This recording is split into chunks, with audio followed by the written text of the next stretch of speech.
Now, here's Kat Anders. Now we are down to the head and the spine line. If you'll look at your left hand, you'll see a big difference in that head and spine line. In your left hand, see how that line goes? That starts between your thumb and your index finger, your Jupiter finger, and it goes across, supposed to go clear across your palm. Yours goes across in your left hand and dips clear down. That is a depression line when it tips down like that on the end. But then when you get over to your right hand, now that was your left hand where it dipped down so far, it doesn't dip down quite as bad. You've got a little island, that's a break in the energy.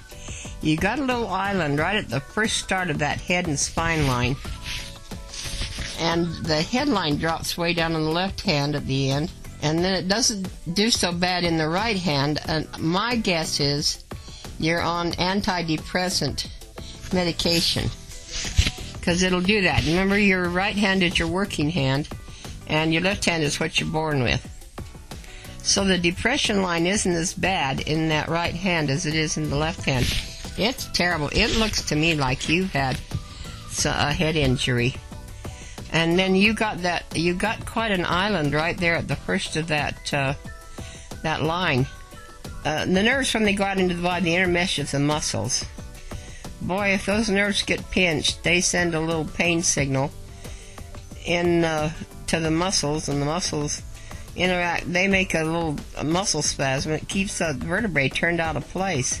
I'm not telling you this because I'm just a palm reader. I've got a master's degree in health education. So when I was a later student, I was in my 40s, and I started reading these palmistry books when I was finishing my master's degree in health ed, and it all fit together so much. And I got an old book that was published back in the 50s by a Dr. Eugene Scheiman. He's a medical doctor.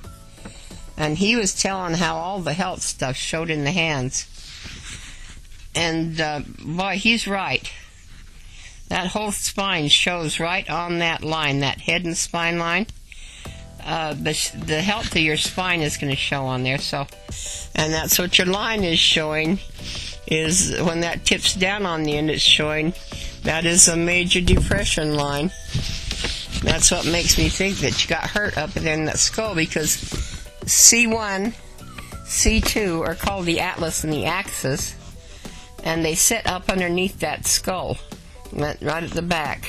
So underneath that Jupiter finger, then, it's going to show your cervical vertebrae, 1 through 7, and it'll be, I will have marked little red circles in there where you're out of place. Then, underneath that Satyr finger, that is your thoracic vertebrae, 1 through 12. And you're out all along, almost all the way through there. A couple of places you're not out. If you're out of place at the top part of your spine, it's going to throw you out the opposite way in your lower spine to compensate so you can stand up straight. Otherwise, you'd be walking a little crooked. So you're out a couple of places there. Oh, you are out in most of that whole thoracic area.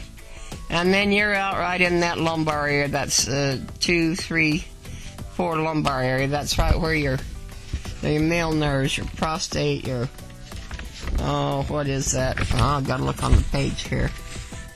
Prostate, your testicles, that's, you're all out in that area, in that lower part of that spine. Oh, let me tell you though, a little therapy. Here's something you can do to pop that neck area in.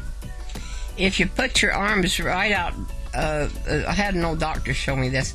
If you put your arms right out, straight out in front of you, and you lock your fingers together, now turn your palms over backwards and raise your arms straight above your head so your palms are facing the ceiling.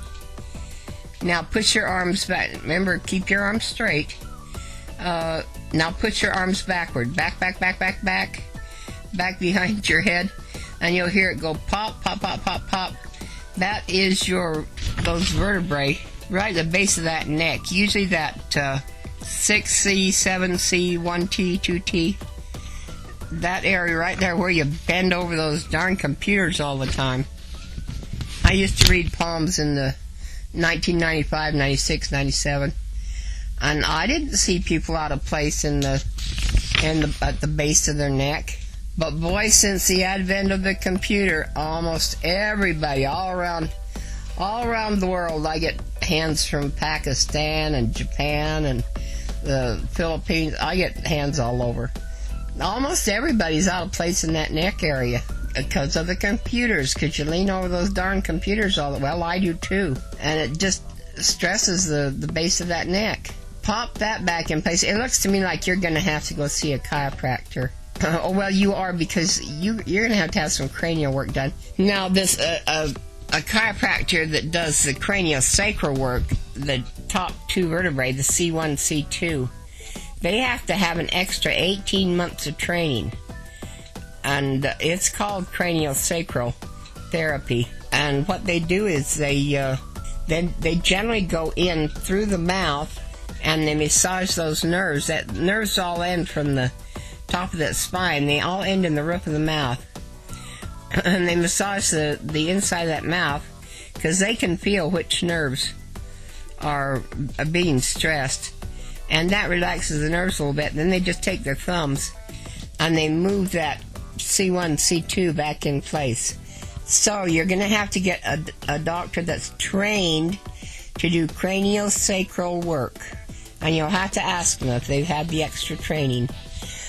Some of them have a new little machine. Excuse me, it's called an orthogonal machine. And they just lay you on the table and they pull this little machine over. And it sends a little vibration down in there and it goes zzz. I guess that's what it is. I had to take my granddaughter in and have her had it done on her when she had a car wreck. And it just goes zzz. And then he just sets up and just puts those vertebrae back in place. Oh, she was having headaches so bad it was terrible. And ever since, she hasn't had a headache.